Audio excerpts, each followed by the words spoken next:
Welcome to my YouTube channel knowledge is power. तो आज का हमारा लास्ट रूलर पढ़ना है तो हमारा मौर्य एम्पायर हो जाएगा कंप्लीट। अगर आपको पता नहीं, हम पढ़ रहे हैं मौर्यन एम्पायर। इससे पहले हमने चंद्रगुप्त मौर्य के बारे में पढ़ा, बिंदुसार के बारे में पढ़ा। आज हमें अशोका के बारे में पढ़ना है और हमारा मौर्यन एम्पायर ऑलमोस्ट कंप्लीट हो जाएगा। उसके बाद हमें एडमिनिस्ट्रेटिव रिफॉर्म पढ़नी है, क्योंकि वहाँ से भी एग्ज़ाम में एमसीक्यू बनते हैं। चाहे कोई भी जेकेएसबी का एग्ज़ाम हो, कोई भी कॉम्पिटिटिव एग्ज़ाम हो, यहाँ से क्वेश्चन बनते हैं। तो आज का हमारा जो रूलर है अशोका, ये हमारा लास्ट रूलर पढ़ना है। तो अगर आप पढ़ रहे हो तो इसी यूट्यूब चैनल पर हमने एंशिएंट हिस्ट्री ऑफ इंडिया के नाम से बनाई है, जिस पर हम एंशिएंट हिस्ट्री पढ़ा रहे हैं बेसिक लेवल से।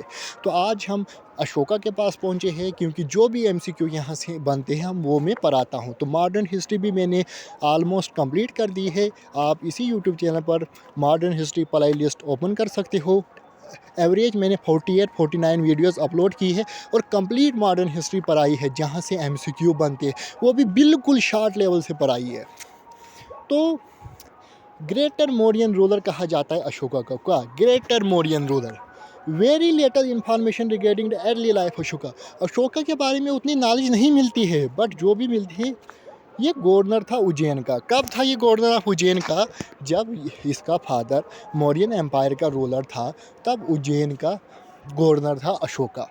अशोका की बात करें, इसने 4 साल अशोका एसेंडेड थ्रोन ही एक्चुअली क्रोनेशन। असल में अशोका ने असल में किंग बना था ये 4 साल का। इसका एसोसिएशन यानी कि 273 बीसी में ये किंग घोषित कर दिया था। हाँ जी, तो आज के पास रूलर है तो किंग बन जाएगा। मगर असल में ये एक्चुअली क्रोनेशन इसने 269 बीसी में किया था। क्यों 4 साल इसने क्यों खुद ही लेट किए? अब पढ़ते हैं वो डाटा। ये बड़ा इंटरेस्टिंग पॉइंट है, यहाँ से एग्जाम में क्वेश्चन बनता है। Ceylon chronicles Dipavamsa and Mahavamsa. सिलोन श्रीलंका का पुराना नाम सिलोन है। ये भी एग्ज़ाम में बहुत बार आया है कि सिलोन किसका ओल्ड नाम है, वो श्रीलंका का है। उसका एक ग्रंथ है दीपवामा एंड महावामा लिखा गया है। उसमें बताया गया है stated Ashoka capture power after killing. कहता है कि अशोका ने इसलिए पावर 4 साल नहीं किया, 4 साल के बाद ज्वाइन किया, असल में किंग बना। इसने 99 ब्रदर को यानी कि 99 भाइयों को मार दिया था। क्यों मार दिया था? क्योंकि अशोका सबसे छोटा था। तो इसने सोचा मैं तब तक किंग नहीं बन सकता हूँ जब तक मैं अपने बड़े भाइयों को मार दूंगा। क्यों मार दूंगा? क्योंकि कल वो मुझे, क्योंकि तब तक ये किंग बनता ही नहीं, क्योंकि तब किंग वही बनता था जो राजा का सबसे बड़ा बेटा होता था। तो सबसे बेटा तो बड़ा अशोका था ही नहीं, इसने 99 ब्रदर को मार दिया था। तभी इसने 4 साल लेट किया था क्रोनेशन। एक्चुअली इसने किया था, क्यों किया था इसने 4 साल लेट? इसलिए क्योंकि इसने अपने 99 भाइयों को मार, एक्सेप्ट यंगेस्ट वन टिशा, सबसे छोटा इसका यंगेस्ट, जो सबसे छोटा इसका भाई था टिशा, उसको नहीं मारा। क्यों नहीं मारा उसको? क्योंकि जब तक अशोका है तब तक इसका छोटा भाई तो किंग बन ही नहीं सकता, तो वो तो इसको मार ही नहीं सकता। इसके बड़े हैं तो इसलिए अपने से बड़ों को मारा इसने। मगर जो तारकनाथ है तिब्बत का, इस ये कहते हैं किलिंग ऑनली 6 ब्रदर। ये इसके अकॉर्डिंग खाली इसने 6 भाइयों को मारा था। हम तो खाली पढ़ना है किसने क्या है, हम क्या कर सकते। अब इसका एक्सटेंट ऑफ द एम्पायर कहाँ तक था? ही रूल एक्सटेंडेड होल ऑफ सब कॉन्टिनेंट एक्सेप्ट एक्सट्रीम सोर्स। कहा जाता है इंटायर पूरे इंडिया में इसका रूल था, बट सदर्न साइड को छोड़ के। अब इसकी अशोका इंस्क्रिप्शन के अकॉर्डिंग बॉर्डर स्टेट कौन थी? अब बॉर्डर स्टेट होती है जैसे इंडिया की इंटरनेशनल स्टेट कौन है? पाकिस्तान लगता है, अफ़गानिस्तान, म्यांमार, भूटान। इसी तरह इसके चारों तरफ की कुछ बाउंड्रीज थी, वो 4: चोलाज, पांड्याज, सत्यपुत्राज, केरला पुत्राज। ये एग्ज़ाम में पूछा जाता है, तो ये सभी इसके अंडर थे।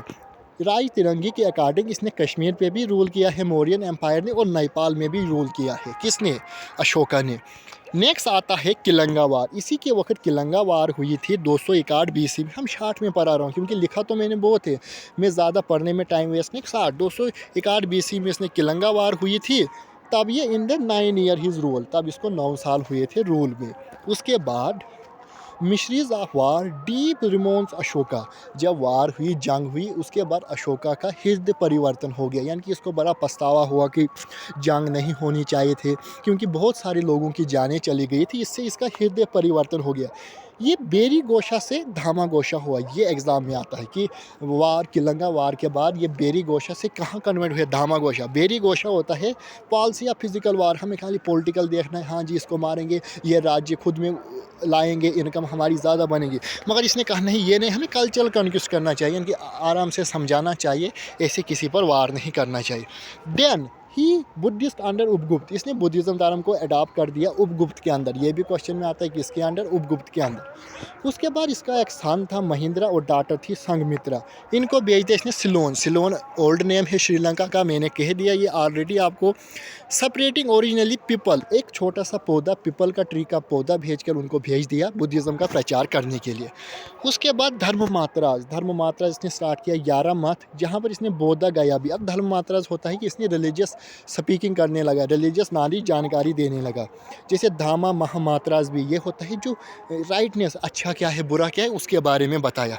उसके बाद आता है कि इसके कुछ अशोका के दामाद, इसने कहा था कि अपने पे रेस्पेक्ट एल्डर, अपने बड़ों से रेस्पेक्ट करनी चाहिए। मेरी तो स्लेव्स यानी कि जो नौकर हैं हमारे, उनसे दया भाव दिखाना चाहिए। नो वायलेंस टू एनिमल, जानवरों को अत्याचार नहीं करना चाहिए, उनसे अपना काम नहीं निकालना चाहिए, मारना नहीं चाहिए उनको। ये उसके बाद पढ़ते हैं हम 14 मेजर रॉक एडिक्ट्स। इसमें हमें मेन एक ही एडिक्स पढ़ना है, जो 13वां एडिक्स है ना ये, इसके बारे में हमें किलंगा वार मिलता है। ये एग्ज़ाम में पूछा जाता है जो 13वां रॉक एडिक्स है उसमें किस वार के बारे में बताया है, तो किलंगा वार के बारे। आप चाहो अगर आप डीप डेथ करना चाहते हो, टोटल 14 रॉक एडिक्स। ये क्या होता है रॉक एडिक्स? कोई पत्थर का निशान मिला, उस पर कुछ लिखा है, उस पर कुछ लिखा है या कुछ इमेज बनाई गई है, उसे कहते हैं एडिक्स। तो ऐसा ही एक 13वां पत्थर हमें मिला था, एडिक्स मिला था अशोका का, जिसमें किलंगा वार के बारे में लिखा था, किस तरीके से इसने यानी कि बेरी गोशा धामा गोशा में आ गया था, यानी कि उसके बाद हृदय परिवर्तन हुआ था अशोका का। तो इसने कहा था जंग के बाद पछतावा हुआ था। ऐसे जैसे कि फोस्ट, जैसे मैं बता, आप पढ़ सकते खुद भी, फोस्ट रॉक एडिक्स कहते हैं प्रिपरेशन ऑफ एनिमल सेक्रीफायर, यानी कि जानवरों पर अत्याचार करना, इसको बंद करना। Core for man and animal, इन पर अत्याचार नहीं करना है, जैसे लिबर्टी ब्राह्मण, नॉन वायलेंस, तो ये आप खुद भी पढ़ सकते हो, टॉलरेंस नहीं करना है। तो ये था आज का हमारा लास्ट रोलर। यहाँ से यही क्वेश्चन बनते हैं, हमें कोई उतना पीएचडी नहीं करनी है सब्जेक्ट में, हमें उतनी डीप डेप्थ स्टडी नहीं करनी है, खाली अपना एग्ज़ाम क्वालिफाई करना है। और इतनी डीप लेवल से कभी एग्ज़ाम में नहीं, ऊपर ऊपर से क्वेश्चन पर पढ़ना होता है बहुत, हर एक किंग के बारे में पढ़ना होता है। बट यही जो इंपॉर्टेंट क्वेश्चन, अब रॉक एडिक्स इतने तो थोड़ी पूछेंगे, खाली इससे रिलेटेड किलंगा वार ही इसलिए पूछेंगे, 13वां रॉक एडिक्स में आता था। आई होप आपको मेरी वीडियो पसंद आई होगी। चैनल को शेयर एंड सब्सक्राइब ज़रूर कीजिए। हमने इसी यूट्यूब चैनल पर प्ले लिस्ट बनाई है एंशिएंट हिस्ट्री ऑफ इंडिया के नाम से, आप एक एक वीडियो कंटिन्यूसली देख सकते हो, अपने एग्ज़ाम की प्रिपरेशन कंटिन्यू रख सकते हो। और हमने मॉडर्न हिस्ट्री कंप्लीट करा दी है, आप जाकर देख सकते हो। जोग्राफिया भी हमने ऑलमोस्ट अपलोड कर रहे हैं, 15-16 वीडियोज़ अपलोड हुई है, आप देख सकते हो। चैनल को शेयर एंड सब्सक्राइब ज़रूर कीजिए।